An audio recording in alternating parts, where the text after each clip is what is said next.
everybody, this is D Hunter, bringing another action figure review. Today, we're going to look at the George Clooney Batman and Robin movie, Batman. Now this is from arguably the worst Batman film ever made, but it's the first film in the Burton and Schumacher franchise that McFarlane decided to make figures from. That's kind of interesting, but let's test the waters with the least desirable figures, although the figures are pretty freaking cool. I found this guy at GameStop today, so let's take a look at the packaging. As you can see at the top, 22 moving parts, McFarlane Toys, ages 12 plus, DC Multiverse Batman, collect to build Mr. Freeze. This guy comes with Mr. Freeze's legs, some blast effects, Batman, display stand, and collector's card. One side of the package, Batman from Batman and Robin. Other side simply says Batman. At the bottom, got a bunch of credits. And GameStop put their own barcode on top of the original barcode, so it's really not going to help you very much. And on the back side, here's Mr. Freeze. Here are the parts you get with Batman. Here's instructions how to put them together, and here's the rest of the wave. So with no further ado, let's open them up. And as you can probably guess, I got the entire wave at GameStop today. Gonna be able to build Mr. Freeze tonight. Alright, now that this figure out of the package, here he is with all his accessories laid out. He comes with a display stand, collector's card, 2 ice effects to cover up his hands, and then Mr. Freeze's legs. But before we take a look at all that, let's talk about and check out the actual figure. So this is Batman from Batman and Robin, played by George Clooney. Arguably the worst Batman, arguably the worst Batman film, but still has a special place in my heart. This film came out in 1997. This is the third person to be cast as Batman in the original Burton Schumacher franchise, and this was a franchise killer to say the least. First, we had Michael Keaton as Batman for 2 films. Then they completely went a lighter, different direction. Joel Schumacher in charge, Val Kilmer. And as I understand it, he was very hard to work with. So they brought in George Clooney. He was very popular at the time, from ER, Sexiest Man Alive, etc., etc. And it was really popular for actors to play in Batman films, and he had his chance. This is the second George Clooney Batman that McFarlane has released. The first one came in the Ultimate Batman movie 6-pack. That one had a cloth cape. And honestly, I think I prefer this rubber or plastic cape here. I do like me a good cloth soft goods cape, but I just like the way this one is sort of a little wider, outstretched more consistent with the rest of the line. So let's take a look. Start with this face here, and I'll tell you, I think the face looks pretty freaking good. The mouth, the chin, it just reminds me of George Clooney. The eyes, the black makeup around them, I think it works. It looks good. He's got the long ears. As we go further down, the most signature thing about the George Clooney Batman, the nipples on the bat suit. He has the Batman symbol here, but it's all black, no yellow around the oval, etc. The suit is very similar to the one that Val Kilmer wore for the first part of the film.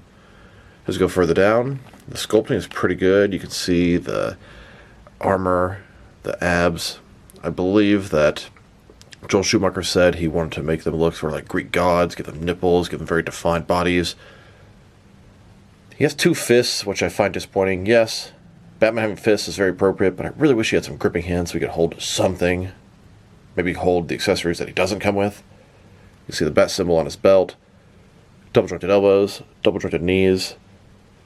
Little bat symbols on the boots here. The guy is purely in black. I feel like some of it's not coming out very good in the camera. His cape is just very normal.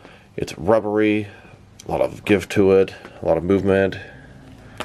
As a whole, I'm very happy to enter the collection, and I think I'm enjoying the single release more than the 6-pack release. And a closer look at his face and head sculpt. Something about the mouth and the chin, the eyes, the sort of gap between the cowl and the eyes, the makeup. They did an excellent job. I think it looks really good. It definitely screams Batman from Batman and Robin. Now let's take a look at his accessories, starting off with the boring stuff. Here's his display stand. Typical McFarlane stand we've seen a billion times before. It's a black circle, very thin, very basic. Now let's check out his collector's card. As you can see, it's the George Clooney Batman, that signature look from the film. Batman from Batman and Robin. On the back side, there is a description. If you want to read that, go ahead and pause now. Here's a look at the collector's card. It came with the single release of the George Clooney Batman, next to the 6-pack release on the right. Now let's check out Mr. Freeze's legs. big armored legs. You can see the sort of light up blue underneath, and then the silver paint job. Paint, very bland, very weak, but makes for a very cool figure nonetheless. And if you buy the entire wave, all 4 figures, you get a collective build Mr. Freeze, played by Arnold Schwarzenegger in that iconic role. Now the figure itself is fantastic, but the paint job is rather bland. The silver and blue on the body could be a lot better, but they offset that by a fantastic head and face sculpt, spot on for Arnold Schwarzenegger. Then we have these ice effects. They're cast in a semi-transparent blue material. I'm not sure if you'd call these accessories for Mr. Freeze or for Batman, but sort of for both. Now he comes with 2 pieces and they wrap around his hands or fists, which seems kind of odd. Robin has much cooler ice effect pieces. Still, pretty cool to have these. Here's Batman with those ice effects attached to his hands. He's not going to be throwing any batarangs anytime soon. It's pretty cool, although I don't actually remember this happening exactly in the film. Still, makes for a really cool display with Mr. Freeze and Batman. And if you're curious if you could use those ice effects on the other characters, they sure fit well on both Robin and Batgirl, and probably a bunch of other McFarlane figures. And if you wanted to use the ice effects that came with Robin, they also fit on Batman just fine. Now I wanted to check out the differences between the single release of the George Clooney Batman and the 6-pack release. And they're 100% the same figure. The only significant difference is going to be the sort of rubber cape and the cloth cape. Let's take a look. So, starting with their faces, exactly the same. Just something about the smile they really just sort of hit spot on. As we go further down, he has that sculpted armored suit on the outside. The only real difference is going to be the capes. Now this guy has a sort of rubbery plastic cape. It's soft, a lot of give to it, but I really like the way it's sort of draped down there. And then the other one here has the cloth cape. It stretches out very far. He did that 1 or 2 times in the film. Now, something can be said about both these figures.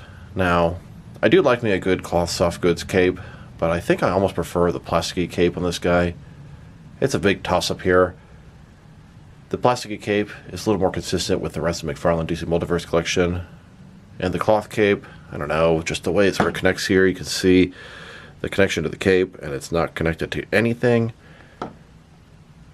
This one here, little connectors to the cape, are connected at the actual front of the cape, and it goes backward. So, I'm going to have to say, I think I prefer this version to the other one. Now that we've taken a pretty good look at both the figure and his accessories, now for his height. From bottom to the top of his head, standing right at 7 inches tall, which can translate to just under 18 centimeters. And if you go to the top of the ears, about 7.3 inches tall. Now for his articulation. Starting with his head, of course, you can rotate from side to side. He can look up and down, pretty good amount. Can tilt his head from one side to the other. Shoulders, ball joint, goes about 90 degrees. Up, down, around, all that good stuff. He has a butterfly joint between his shoulder and chest, increasing the range of motion and covering the large gap that would be there. Bicep cut below that, although you don't get to move much more than that. Double jointed elbows, they go all the way in. His wrist can rotate, and it's going to be hinged as well. Ball joint his torso, rotate around, forward and back. Another one is waist, rotate around, forward and back. Between the two, very good range of motion in his torso area. I get a little bit more out of the torso than the waist on this guy. Legs, completely does the splits. McFarlane style hip joints. Rotation is non-existent. They go forward all the way. Back not much. Double jointed knees below that. And then his ankle, forward and back. Rotate. Tilt, rock. And of course, to articulation. Here's a look at this Batman doing research in the Batcave. And here's the Michael Go Alfred serving refreshments to the George Clooney Batman. Here's a look at the George Clooney Batman standing in front of the old Kenner Batman and Robin Batmobile in the Batcave. I hope McFarlane eventually gives us one of these things.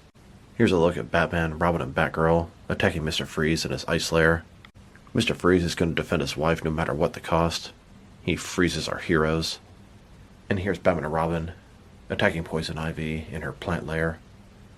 Ivy blows a kiss toward Batman, spraying her pheromones all over him, putting him under her control. At this point, Poison Ivy's in control of Batman and Robin. They're guarding and protecting her. Eventually, Batgirl comes to take out Poison Ivy. She ends up breaking the spell. And then here are three heroes getting ready to take down Poison Ivy. Now let's check them out. Next is some other action figures, starting off with some other Batman and Robin figures. Here's the new single release of the George Clooney Batman, next to the six-pack release with a cloth cape. I think I prefer the new one. Here's the entire wave of Batman and Robin, Poison Ivy, Batman, Robin, and Batgirl. If you buy the entire wave, you get to collect to build the Arnold Schwarzenegger Mr. Freeze. For such a shitty movie, it makes for some really cool toys. And honestly, that was part of the point of the movie, to be very toyetic and produce a lot of merchandise. Now, the biggest omission here is Bane. We need a Bane figure from Batman and Robin. Yes, Bane sucked in the movie, but we have to have him to complete the collection of figures.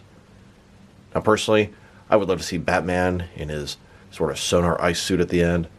I'd love to see Robin in his sort of ice suit at the end. It's the same suit, just silver instead of red. And then Batgirl, I think her suit was a little bit different in the end too. At least she had the cowl for the motorcycle. There are variations they could have made for each of these figures. Could have done a platinum chase. All they have to do is put this Clooney head on top of the sonar suit, kill her body, repaint it. All they have to do for Robin is repaint the red silver. Still, there's hope these sell very well and we'll get some more figures. Personally, I'd like to have two versions of each of the figures, Ivy and Freeze included, and give us a Bane as well. Then I'll be content with my Batman and Robin McFarlane collection. Oh, and don't forget the Batmobile. Here he is, next to Mattel DC Multiverse, Michael Go Alfred. Yeah, he's a little bit smaller than this Batman, but it's fudgeable if you ask me. Now let's check him out. Next to some other McFarlane live-action Batman figures.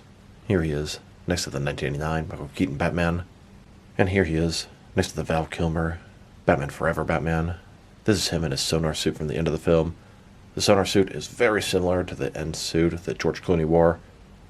I hope they give us that version of the Batman and Robin suit, and I hope they give us the original version of the Val Kilmer Batman Forever suit. Then, next to the Christian Bale Dark Knight Trilogy Batman. After Batman and Robin completely killed the franchise, the only good thing to come of that is the reboot of the Batman movies, giving us the fantastic Dark Knight Trilogy. And now, next to the Ben Affleck Batman from Justice League. And finally, next to the Robert Pattinson Batman from The Batman. Now let's check him out. Next to some other McFarlane DC Multiverse Batman figures. Here he is, next to several older McFarlane Batman figures. These are all from the comics. Then, with some more recent McFarlane Batman figures. These are also from the comics. And now, with some more McFarlane Batman figures. These are from different various forms of media. Now let's check him out. Next to some other recently released McFarlane DC Multiverse figures. Here he is, next to the McFarlane Toy Store exclusive Deadly Duo Joker. And here he is, next to the recent Target exclusive Gold Label Midnighter and Wave Rider. Then, next to some more Target exclusive figures, this is the Flashpoint Wave Collect-to-Build Cyborg. And now, next to some Amazon exclusive glow-in-the-dark variations of the Infected Batman, Titan Joker, Swamp Thing, and John Stewart Green Lantern. Here's this Batman, next to some recent Entertainment Earth exclusive Gold Label figures. We have the Blacklight figures on the left, and the line art sketch figures on the right. And here he is, next to the McFarlane Collector's Edition Wave 2. Both the regular and the Platinum Chase variants of Firestorm, Hawkman, and Sinestro. Then, next to the Injustice 2, Superman, and Brainiac. And now, next to the Last Night on Earth, Batman vs. Omega 2-pack. And finally, next to the Dark Knights of Steel Batman, and both versions of the Jim Gordon Batman. Now let's check them out. Next to some action figures from different various companies, so we can see how he fits in, both scale and style-wise, in case you want to know which lines you can mix them with. Since he's a McFarlane toy, they're typically the 7-inch scale. I'm going to start off my comparisons with some of the larger action figure lines I collect, and work my smaller, and I'm going to include as many Batman figures as I can during these comparisons. Since we already checked him out, next to a bunch of other McFarlane Batman figures, here he is, next to some more McFarlane toys. In front of you are 5 different action figure lines, all from McFarlane toys, all 7-inch scale. And now, next to some Jack specific and some DST or Diamond Select toys, here's Batman, next to a sleeve of Ritz crackers. Here's this George Clooney Batman, next to some DC Direct and some NECA Batman figures. And here he is, next to some Mattel and Jazzwares wrestling figures, then with both some Mezco and Mattel Batman figures, and now with some Mafex and some Hasbro Marvel Legends, and finally next to some SH figure arts and some Jazzwares Fortnite figures. So overall, this is a pretty nice Batman figure. This is a Batman figure based off the shittiest Batman movie. A bunch of Batman figures I didn't think I needed, but turns out I'm enjoying them way more than I ever anticipated. This Batman looks very good. I think the head sculpt, the chin, the eyes on point for George Clooney.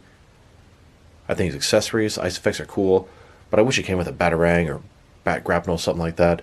I wish he had some gripping hands to hold his accessories. Beyond that, his articulation is everything you'd expect from a modern McFarlane DC Multiverse figure. Sculpt and paint job are excellent, no issues there. Although the paint job is quite bland on the figure, it's pure black, which is fairly accurate to the movie. If I were to rate this guy, I'm going to give him a 7.5 out of 10. Maybe more like a 7. I'm enjoying him more than I expected. I think it looks really good, and I really hope they give all the different Batman movies the royal treatment action figure style. So this is D Hunter. Thank you guys for watching this video. If you liked the video, press like below. If you have anything you want to say with the video, add to the comment section. If you want to see additional action figure reviews from me, press subscribe. I do appreciate you do that. Once again, this is D Hunter. Thank you guys for watching this video, and I will talk to you guys real soon.